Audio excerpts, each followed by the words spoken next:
Hello students. उम्मीद है कि आप सभी लोग अच्छे होंगे। और आज मैं आपके लिए एक नेक्स्ट टॉपिक लेकर आया हूं जिसका नाम है कैलकुलस। जैसा कि आप लोग जानते हैं कि कैलकुलस प्रत्येक एग्ज़ाम में 44 मार्क्स का पूछा जाता है।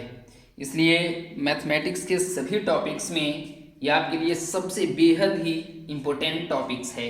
कैलकुलस में आज हम आप लोगों को डिफरेंशिएशन के बारे में बतलाना चाहेंगे, जो नहायत ही सिंपल, सस्ता, सीधा एवं टिकाऊ टॉपिक्स है जो आपको बहुत पसंद आएगा और इसमें प्रॉब्लम्स भी बहुत अच्छे तरीके से बन पाते हैं। सो हम लोग बातें करते हैं डिफरेंशिएशन की। Differentiation, DIFFEREN, differentiation, TION, differentiation, that's called in Hindi अवकलन।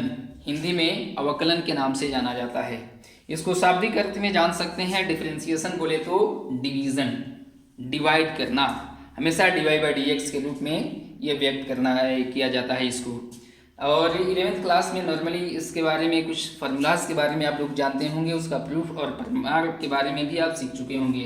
तो डायरेक्टली मैं यहाँ फार्मूलाज को दिखा देते हैं और उसके बाद उस पर रिलेटेड ढेर सारे प्रॉब्लम्स की बातें करते हैं। सो आइए कुछ प्रॉब्लम्स इसका देखते हैं। फार्मूलाज, बात नंबर फर्स्ट, डी बोले तो differentiation, D sine x upon D x, D sine x upon D x. यहाँ x है, इट मीन्स साइन x का x के सापेक्ष अवकलन। इसको यूं हिंदी में समझा जाए तो कह सकते हैं D sine x upon D x. इसका मतलब हुआ कि साइन x का x के सापेक्ष अवकलन।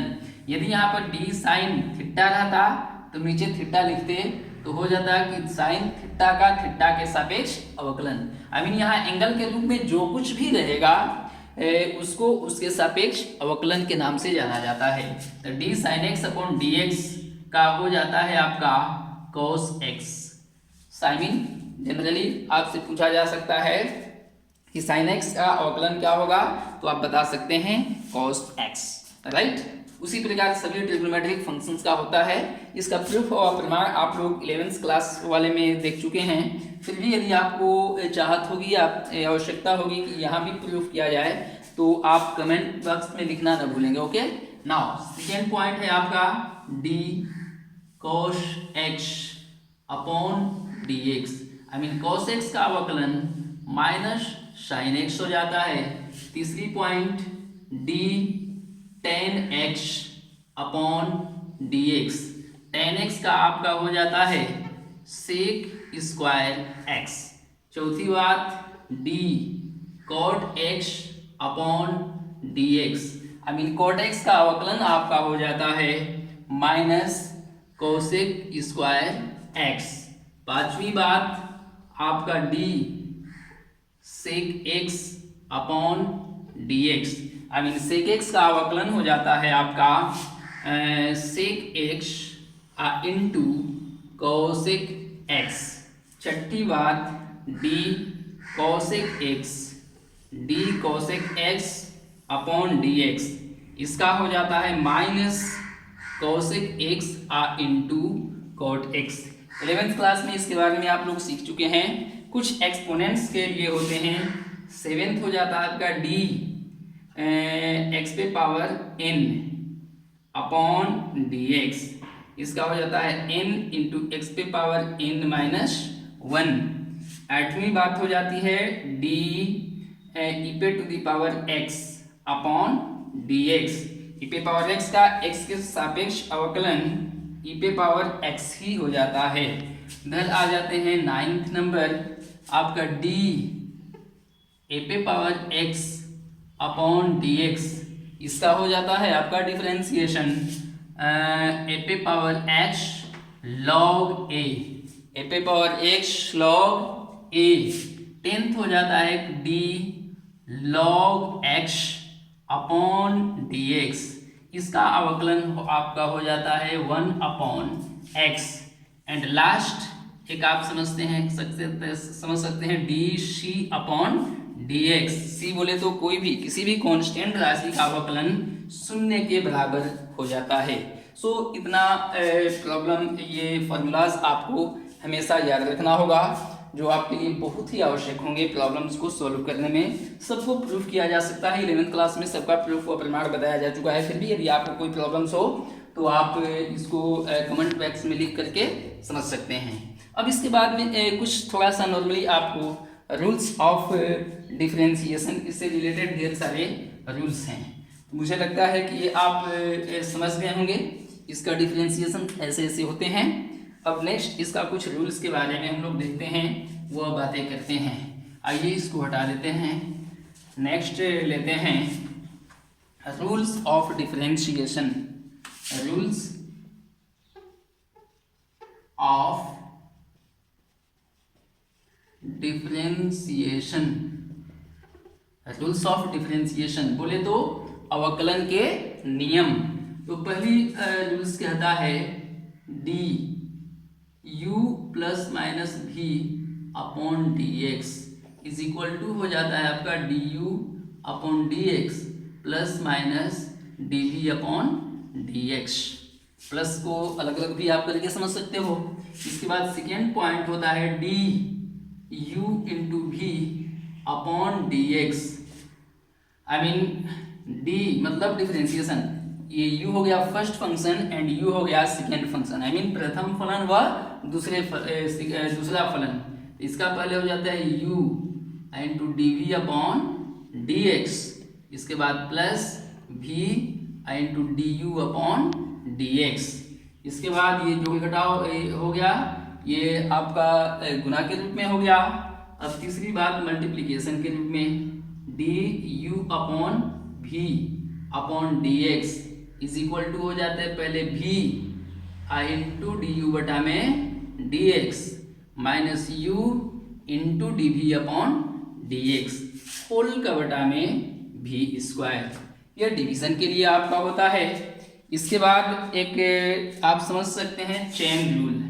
फोर्थ पॉइंट चेन रूल, या फिर आप इसको फंक्शन ऑफ फंक्शन कह सकते हो। चेन रूल या फंक्शन ऑफ फंक्शन, फलनों का फलन, फलनों का फलन या चेन रूल। आइए पहली इसमें फर्स्ट पॉइंट हो गया d y upon D x is equal to, इसको कह सकते हैं d u upon d y upon d u into d u upon D x. दो चेन के लिए वही तीन चेन आ जाए तो d y upon D x बराबर हो जाएगा आपका d y upon d u into d u upon d v into d v upon D x. I mean यहाँ से यू यू कट गया, d y by d x बच जाएगा। यहाँ से डी यू कट गया, डी वी कट गया, वही d y by d x बचेगा। इस प्रकार ये चेन रूल होता है जिस पे ढेर सारे प्रॉब्लम्स पूछे जाते हैं, जिसको आसानी पूर्वक आपको सॉल्व किया जा सकता है। सो इसके बाद आइए कुछ नॉर्मल सा प्रॉब्लम देखते हैं, उसके बाद आपको प्रैक्टिस के लिए ढेर सारे प्रॉब्लम्स को दे दिए जाएंगे। आते हैं देखते हैं कुछ प्रॉब्लम्स। ये चेन रूल को आप याद रखेंगे, इसके जितने सारे फार्मूलाज हैं उनको लबों पे आपको हमेशा याद रखना होगा ताकि उससे रिलेटेड प्रॉब्लम्स को आप आसानी पूर्वक सॉल्व कर पाएँ। अब मान लीजिए कोई भी क्वेश्चन इस पे ले लिया जाए, जैसे कोई भी नॉर्मली क्वेश्चन ले लेते हैं। आप ले लीजिए जैसा कोई भी ले लीजिए, जैसे क्वेश्चन आपको आ गया 5x³, इसका d y by d x निकालना है। मानोगे let y is equal to 5x³, इसलिए d y upon D x is equal to 5, constant राशि जो होता है बाहर निकाल लेते हैं, dx³ upon dx is equal to 5। यहाँ x पे पावर n का फॉर्मूला मिल गया। अभी भी आपने सीखा कि dx पे पावर n अपॉन dx बराबर n x पे पावर n माइनस 1, तो हो गया आपका 5 इंटू n के स्थान पर 3 है, इंटू x पे पावर n माइनस 1 बोले तो 3 minus 1, 5×3 = 15 x² that's your answer. पुनः कोई क्वेश्चन आ जाए आपका साइन 4x का डिवाइड बाई डी एक्स आपको निकालना हो यदि, तो मानोगे let y is equal to d sine 4x upon d, 4x है तो आप 4x के सापेक्ष करिएगा, पुनः एक बार यहाँ डी 4x को करिएगा अपॉन डी एक्स, जनरल हो गया दो क्रम में। तो साइन x का x के सापेक्ष cos x होता है, तो यहाँ साइन 4x का 4x के सापेक्ष आपका हो गया cos 4x, I to 4 constant बाहर निकल जाएगा, dx बाई dx 1 हो गया, आई मीन आपका हो गया 4 cos 4x, that's your answer. इस प्रकार अनेकों क्वेश्चंस डायरेक्टली फॉर्मूले पर आप सोल्व कर सकते हैं, और अधिक प्रॉब्लम्स होगा तो आप नेक्स्ट क्लास में आप पूछ सकते हैं। That's all, bye.